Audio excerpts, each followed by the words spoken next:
His presence once more. Amen. Before I start my sermon, I want to do a little exercise to see how many will pass the exam. Can anyone tell me what is the significance of Christmas? What is the meaning of Christmas to you? Christmas brings the remembrance of the birth of the Son of God. God bless you. Any more contribution? Christmas, for me, Christmas brings the birth of Christ and the reunion of humans back to God. Hallelujah. I think we're a good church. We're passing the exam. Amen. Amen. There are things that matters when it comes to God. And today I will be addressing the topic, are you a giver or you are a receiver? Which kind of mentality do you have as a Christian? Do you have a receiver mentality or you have a giver mentality? Christmas is the time that our Father, the one we serve, decided to give us a gift that no thing can buy. He gave us a gift that money cannot buy because of love. Christmas is the time that we are receiving the birth of Christ, not to receive the saying how you call it, all the different gifts that are being shared. Some families will divide because they didn't receive or get the right present that they were expecting from their spouses. True of us. Family will break down because of physical present. But I want to encourage the church, as we have answered correctly, we are expecting to receive the birth of the one who is your Savior, who is my Savior. Amen. That is our center gift that we have to receive. Once you have that one, then the worldly present can then come. Amen? Amen. Among all of us, no matter how you give, there is nobody that can give more than God. None. And you can only give depending on what kind of mindset you have. If you have a giver mentality, you will be giving, regardless of if people appreciate or not. And when I talk about giving, it's not material things or money. This is where sometimes we fail the exam. When I talk about a giving mentality, when you spend 1 minute to listen to your brother, listen to your sister, encourage them, that is giving. If you go and take the child of your sister for them to have some rest, that is giving. If you one day say, oh, my sister, let me go and help you post this letter, that is giving. And when you are giving, you are not giving within your circles of friends. That is called sharing. That's not giving. When you give sincerely from the heart. You are not expecting anything in returns. That is what the Lord asked you to do, and that is what He asked me to do. When He gave us that His only begotten Son, everybody knows John 3:16. But how many of us put it in practice? I want us to go to the Bible and start going gradually. Open your Bible with me to Proverbs 11, verse 24 to 25. Proverbs 11, verse 24 to 25. I read from the King James Version, Proverbs 11, 25 God bless you. to 25. Yes. There is he that scattereth, and yet increaseth. Yes. And there is he that withholdeth more than is meet, Yes. but he turneth to poverty. Absolutely. 25. The liberal soul shall be made fat, Yes. and he that watereth shall be watered also himself. Hallelujah. Amen. It started by saying what? It says scatter. Scatter simply means sow seed everywhere that is possible. Be a giver. Sow the seed. Because you don't know the one that will grow and germinate. You don't know the one that animals will eat. You don't know that they will get suffocated on the way. He said, sow the seed. When you go to plant, you don't just go and put a single grain on the ground. Because you don't know which one will produce fruit tomorrow. You sow seed as many as you can. Those are the animals want to eat, they eat. But what you are setting up, one at least among all of them, will bear fruit. So that is the kind of mentality God wants you and I to exercise this December. So my brother and sister, stop having the mentality of a receiver and not the mentality of a giver. Because if you have the mentality of a receiver, it means that you have decided to remain in poverty. You have decided not to sow. You have decided not to scatter because you do not know which one is going to bear fruit. You do not know which one will favor tomorrow. So my brother and sister, be a giver. And a giver don't mean go and sow all in one place and stay there. Because in a physical, when we plan our things, we don't know which one is going to grow, which one will not grow, which one will receive roots, which one will receive water. It's the same thing in the spiritual realm. Scatter your seeds are not to anybody but to those in need, the weaker ones. This is the place where God is sending you and I to go. Sow a seed in the life of those in need. Scatter your seed. But when you withhold, some of us have Japanese handbrake. Everything you want to gather and hide. You want to gather and hide. But it's telling you, if you have this kind of handbrake, you can't listen to your brother, you can't listen to your sister, you can't go to their help. You have a mentality of a slave. It means that what Deuteronomy is telling us, Deuteronomy 28:13, that you be above only and not believe you have decided to be below. And that is a choice. You can decide either to be the head or to be the tail. But the Lord is telling you today that He is the highest giver. And if you want to follow me, also emulate me. Be also a giver. Amen. And when you are giving, don't always sow in one place. Because remember, Jesus healed 10 people. Not everybody came back to appreciate. Not all came back.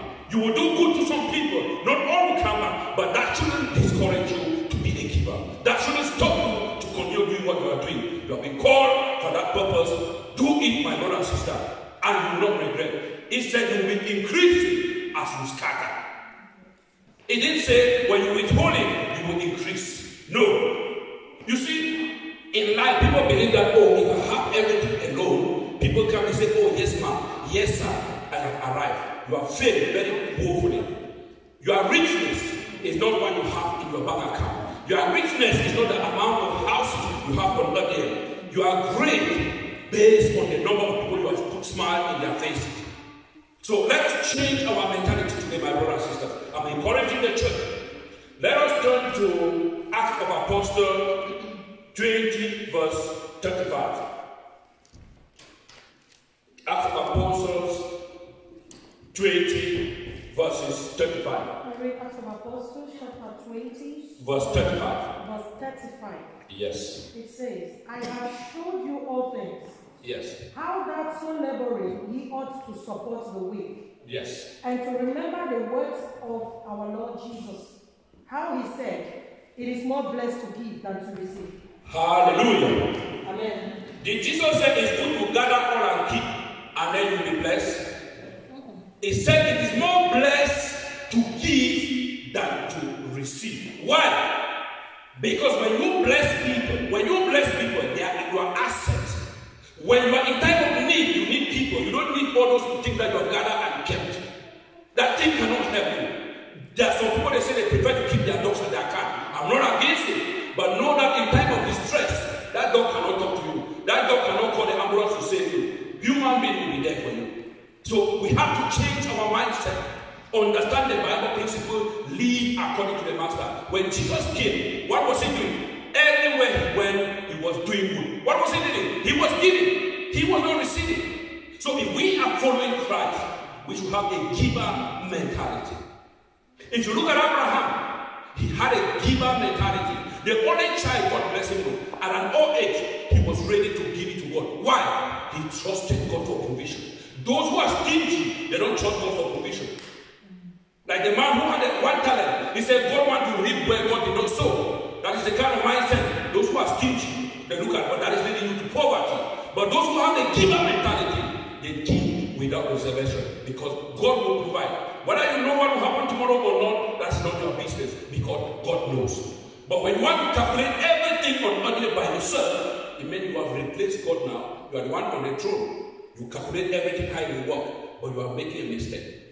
Be a giver, my brothers and sisters. When you look at Joseph, he went forward. Despite that he went through challenging difficulties, he was going what before to prepare a posterity for his family. He was a giver. Despite the hurdles, despite the challenges, he was focused with one thing: to be a giver. Try to be a giver. Everywhere that they put him in problem, he was always a giver. Are you a giver or you are a receiver? Ask yourself, When God sent Moses to go and deliver the people, Moses was a giver. Everywhere he went, he was to make sure that the thing God allowed him to go and do, he should do it well, with meekness, with all diligence. Is it the way you are doing as a son, a daughter of God, as a son of God? This is a personal question. If that is not the way your Christian life is, today I am encouraging the church. Be a giver and not a receiver. Because automatically, when you are a giver, you receive. Automatically, whether you like it or not, you receive. When you go to plant, you know that you harvest. Whether you like it or not, you harvest. But when you go and plant just one grain, that is where the problem comes. You don't know whether it's going to come up and bear fruit or not. But when you scatter them, as we just read, when you scatter them, you are sure that come rain, come sun, one will bring at least harvest. Amen. Amen? Amen. Let us turn to Luke 6, verse 38. And look at what the Lord is telling us. We are soon entering into prayer. Because I wonder what we are hearing today should really sing in our brain. Luke 6, verse 38. Luke chapter 6, verse 38. It says, "Give, and it shall be given unto thee, good measure, pressed down, and shaken together, and running over, shall men give into your bosom. For with the same measure that ye measured withal, it shall be measured to you again." Amen. Amen. Amen. It said, "Give, and it shall be given to you." With the same measure you give, it shall be given back to you. You see, sometimes we are afraid to really do something big in the life of somebody. We are afraid that if we do it, we don't know whether this person will appreciate it or not. It's not your business. If you trust God, do it. Follow your heart. Don't follow your eyes. Don't follow your ears. Don't follow your understanding. Because sometimes our eyes deceive us. Sometimes what we hear is not actually what God is talking to us. We hear what the enemy is telling us. We hear what the world is telling us because we have drifted from the presence of God. But I'm here today to encourage everyone. He said, give. That same measure you give, it will be given back to you. Amen. If you go to practical example, anybody that's organizing a party, people will come there according to how you have been attending their own. People will come there with presents depending on how you also give to them. This is practical thing that we witness every day. So it is the same thing in applying the principle of God. Our God is the same yesterday, today, and forevermore. So when you want to give, my brother and sister, give something that you yourself, if you give it to yourself as a present, you will appreciate it. Don't look at the bad thing that you don't need and go and give. That's not the kind of giving I'm talking about. Because there are some things that you don't need. It's not even good to you, but you want to give it to somebody. No, don't give those gifts. You better keep it. What I'm talking about is the kind of gift that Abraham gave. He said, God, you have given me this child. And the child was asking the father, but we are going to give sacrifice to God. Where the wood is there, the match is there, but where is the lamb? The father replied, God will provide. So when you are sowing into the life of somebody, when you are creating time for somebody, you don't know what will happen. You don't even know what will happen after. It's not your business. Just know that God will provide when you go with a sincere heart. And that is what we should practice as Christians. Amen. I hope I'm talking to somebody today. Amen. I'm also talking to myself. It's the same measure you give will be measured back to you. Amen. You see, God works in a way that we do not understand. It might delay before you start reaping from what you have sown into the life of people. But don't be discouraged from giving. Some people will step on your toe. Some people will mock you. Some people will insult you to change your mentality to be a receiver and not giving. Just imagine that all of us, we have a receiving mentality. Who will give? No. Nobody will give because you'll be expected to receive. I will be expected to receive. My brother is expected to receive. Who will give that will receive? Only God can do it extraordinarily. He will come and give because he's expecting nothing from us apart from worshiping him. But we human beings, we expect a lot, but to give, we are a little bit very attentive. We want to calculate everything, understanding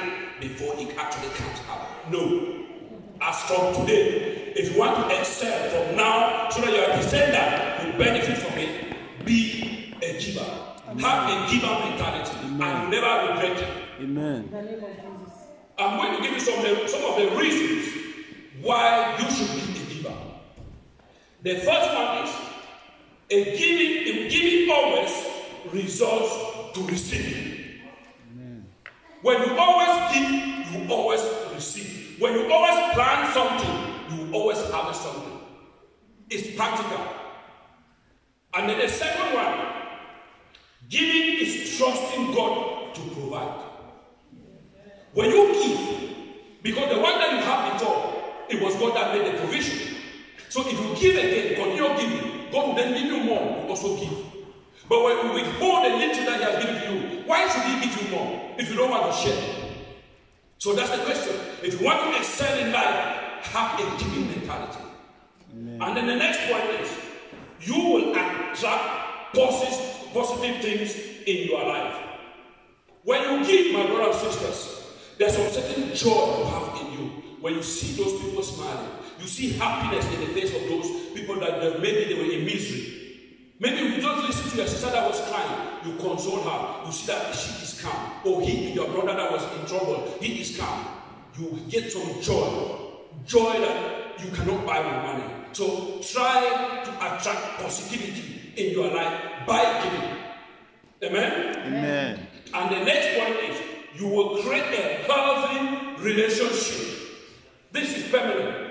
When you are a giver, people might think that you are a fool, but you are creating a healthy relationship that will last forever. You don't know at the appointed time that you'll be broke.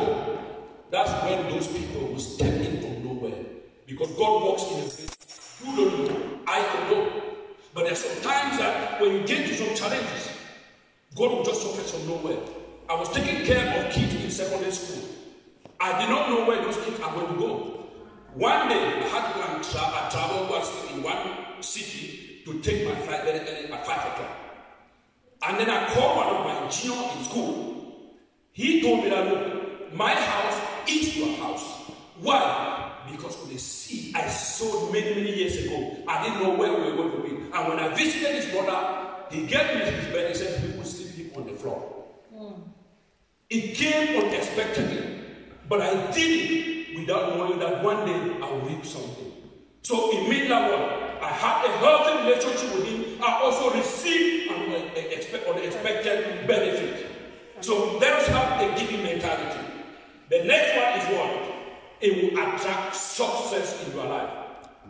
You see, God will open some doors to give you great success. Why? Because you are a giver.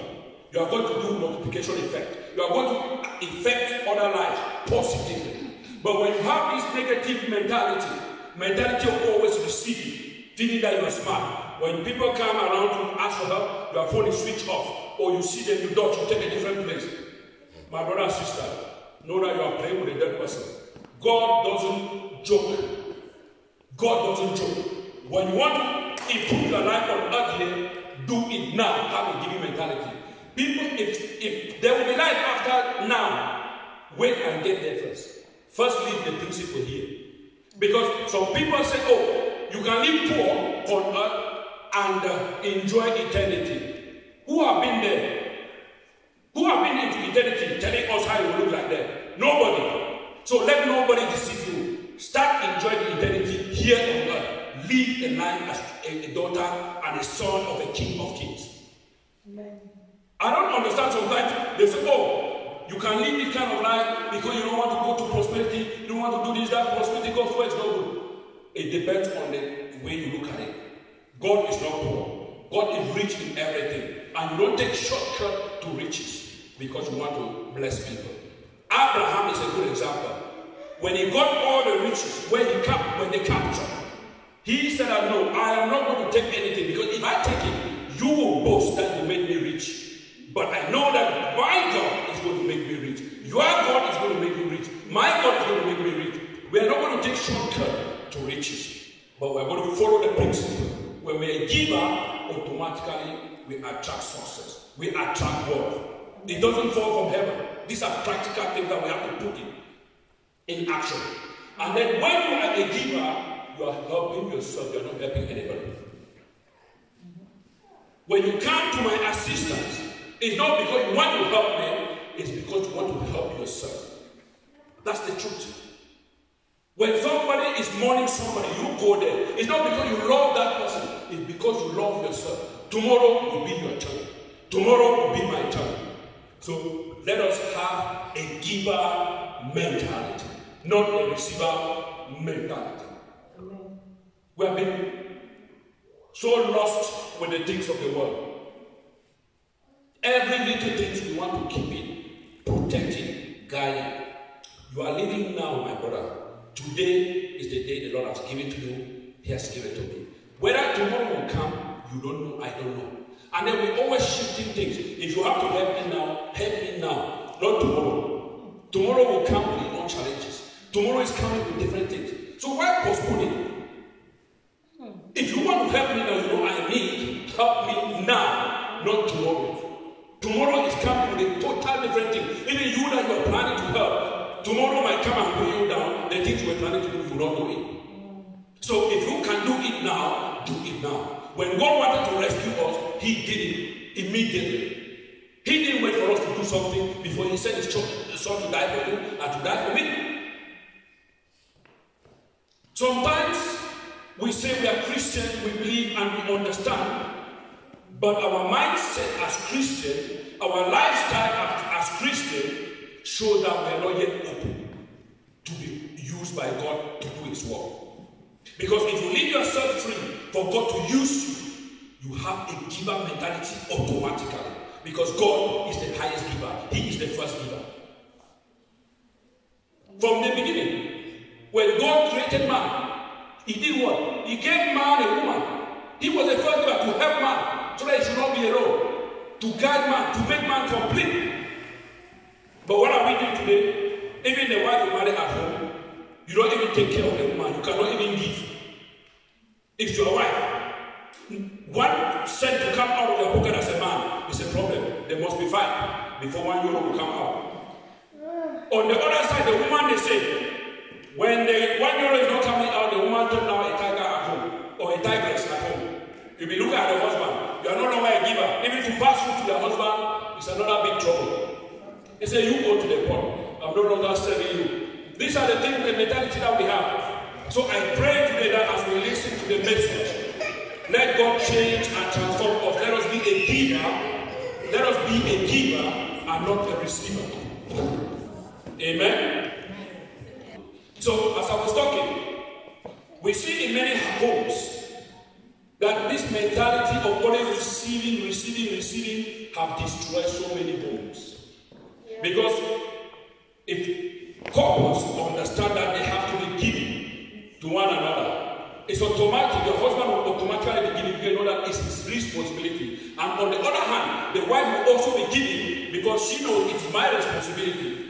But when we get to a point where I have to receive first before I give, that's where the problem comes in. And most of the marriages suffer because of a receiving mentality. We have to change our marriage to a giving mentality. Both parties equal, regardless of who is working. Even a woman that is not working, that has a giving mentality, with the little your husband is giving you, you will squeeze it as to make your husband happy when you have a giving mentality. But unfortunately, you will give and give and give and give is not never satisfied. That's the life you live, my brother and sister. Because of what? Your wife has decided to have a receiving mentality. And then on the other hand, if it is a woman working, providing, the man also has a receiving mentality. The day when the wife don't give, it's another big wahala at home. So I pray today that we should change our mindset. Amen. Whether we have or we don't have, as long as you have a mentality of giving, the time you use to listen to your husband's trouble, to listen to your wife's challenges, you are giving to one another. That is what God needs. It's not money. We pay too much attention on money. No, it's not material things. The time, quality time we spend together is giving to one another. That's why Apostle Paul even said it. He said what? He said, men, it's not part of my sermon, but it just came out. I'll touch it a bit. It said it's good for you to do what? To get married. Don't stay like me. It said because when you are enticed, you'll be in trouble. So it's good to have your wife, so that her body is for you. Your own body is for him. Why? So that you will dare to encourage one another. It means what? A giving mentality. When you have a giving mentality, all what belongs to your wife is automatically yours. When you have a giving mentality, all what belongs to your husband is automatically yours. You don't need to be reminded, oh, you know this one is mine, it's no go area. Oh, you know this one is mine, it's no go area. Which kind of mentality do you have? And then both of you are one body, living in the same house. And then you are playing cat and mouse in the house. Because you have a receiving mentality. But let today I pray, let God teach us to live, practice it. If it is difficult, tell God to help you to practice it. And it shall be accomplished. Amen. In the mighty name of Jesus. Amen.